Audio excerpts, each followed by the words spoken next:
ಏನಾದ್ರು distraction, bad habits, procrastination ಮತ್ತೆ ಅಡಿಕ್ಷನ್ಗೆ ಬಿದ್ದಿದ್ದೀರಾ, ಹಾಗಾದ್ರೆ ಈ ವಿಡಿಯೋ ನಿಮಗೋಸ್ಕರ. ಮೊದಲನೇದು 8-8-8 ರೂಲ್ಸ್. ಫಸ್ಟ್ 8 ಮಿನಿಟ್ಸ್ ಚೂಸ್ ಮಾಡಿ, ಅಂದ್ರೆ ಈ ದಿನ ಇದ್ ಮಾಡ್ತೀನಿ, ಆಮೇಲೆ ಈ ದಿನ ಇದನ್ನ ಫಾಲೋ ಮಾಡ್ತೀನಿ, ಈ ರೋಟೀನ್ ಫಾಲೋ ಮಾಡ್ತೀನಿ, ಈ ವರ್ಕ್ ನ ಫಿನಿಶ್ ಮಾಡ್ತೀನಿ ಅಂತ ನೀವು ವರ್ಕ್ ಫಿನಿಶ್ ಮಾಡ್ತಾ ಇದ್ದ ಹಾಗೆ ಟಿಕ್ ಮಾಡ್ತಾ ಹೋಗಿ. ಈ 8 ಮಿನಿಟ್ ಈ ಯೋಚನೆಯಲ್ಲೇ ಹೋಗ್ಬೇಕು.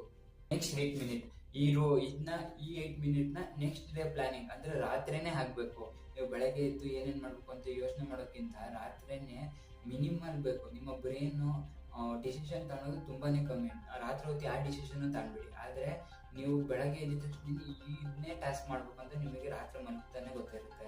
ಇದನ್ನ ಎಲ್ಲ ಬರ್ದಿಟ್ಕೊಳ್ಳಿ. ಈ 8 ಮಿನಿಟ್ಸ್ ಇದಕ್ಕೆ ಹೋಗ್ಲಿ. ಮತ್ತೆ ಟು ಡೂ ಲಿಸ್ಟ್ ನ ಬರೀಬೇಕಿಂತ ಮುಂಚೆ ನೀವು ಈ ಟಾಸ್ಕ್